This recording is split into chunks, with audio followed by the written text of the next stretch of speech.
வன்னியர்களுக்கு 10.5% இடஒதுக்கீடு சட்டத்தை உடனடியாக அமல்படுத்த வலியுறுத்தி திருவாரூர் மாவட்ட ஆட்சியர் அலுவலகம் முன்பு பாமக சார்பில் 100க்கும் மேற்பட்டோர் ஆர்ப்பாட்டத்தில் ஈடுபட்டனர்.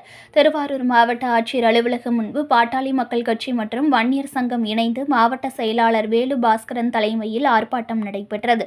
ஆர்ப்பாட்டத்தின் பிரதான கோரிக்கையாக தமிழகத்தில் சாதிவாரி மக்கள் தொகை கணக்கெடுப்பை உடனடியாக நடத்த வேண்டும், வன்னியர்களுக்கு 10.5% இடஒதுக்கீடு சட்டத்தை உடனடியாக நடைமுறைப்படுத்த வேண்டும் உள்ளிட்ட கோரிக்கைகளை வலியுறுத்தி ஆர்ப்பாட்டத்தில் ஈடுபட்டனர். இந்த ஆர்ப்பாட்டத்தில் ஒருங்கிணைந்த தஞ்சை மாவட்ட மண்டல பொறுப்பாளர் ஐயப்பன், மாநில மகளிர் சங்க துணை செயலாளர் ஷர்மிளா தேவி, வன்னியர் சங்க மாவட்ட செயலாளர் சண்முகம் உட்பட 100க்கும் மேற்பட்டோர் பங்கேற்றனர்.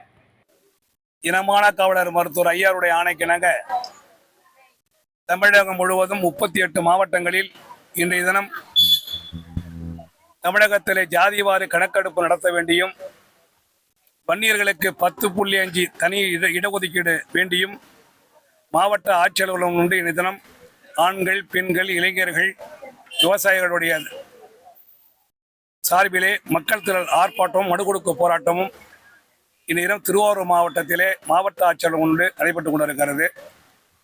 இந்த ஆர்ப்பாட்டத்துடைய நோக்கம் 10.10 கலைஞருடைய அரசு ஆட்சி வந்த பிறகு பின்தங்கிய வகுப்பு 50 மிகவும் பின்தங்கிய வகுப்பிற்காக 20% கொடுத்தார்கள். அதில் 108, 109 சாதிகள் இருக்கு. அதுக்கப்புறம் அதிமுக ஆண்ட எடப்பாடியார் அவர்கள் 10.5% சட்டமன்றத்திலே தீர்மானம் நிறைவேற்றி கொண்டு வந்தார். அதுக்கு பின்பு இப்போ நடந்து கொண்டு இருக்கிற திமுக அரசு, ஸ்டாலின் அரசு ஜாதிவாரி மக்கள் தொகை கணக்கெடுப்பு நடத்த வேண்டி பலகட்டமாக ஐயா அவர்கள் மனு கொடுத்தும் கட்சி ரீதியாக பல்வேறு ஆர்ப்பாட்டம் நடத்தியும் இந்த வரை செவிசாய்க்காமல் இருந்து கொண்டு இருக்கிறார்.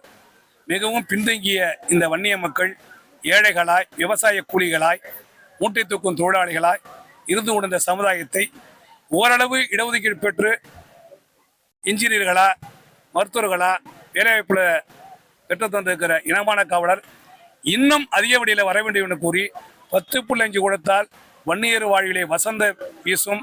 அதே போல அனைத்து இன மக்களுக்கும் அவர் ஒரு தலைக்கேற்ற விகிதாச்சாரப்படி எதிரொலிக்கோடு கொடுத்தால் அவர்களும் மேம்படைவார்கள். அனைவரும் தமிழகத்திலே பெரும்பான்மைய சாதி முன்னேறினால்தான் தமிழகம் சிறப்பாக வளர்ந்து ஒழிக்கிற நோக்கத்தோடு ஐயாவர்கள் தொடர்ந்து போராடி கொண்டிருக்கிறார். 87 வயதிலும் இந்த போராட்டம் நடைபெற்று இருக்கிறது. நான் உயிரோடு இருக்கும் வரை இந்த மக்களுக்கும், தமிழக மக்களுக்கும், வன்னியருக்கும் இடஒதுக்கீடு பெற்றதோடு உறுதி கொண்டிருக்கிறார். அவர் பின்னாலே அணிவகுத்து சென்று கொண்டிருக்கிறார்.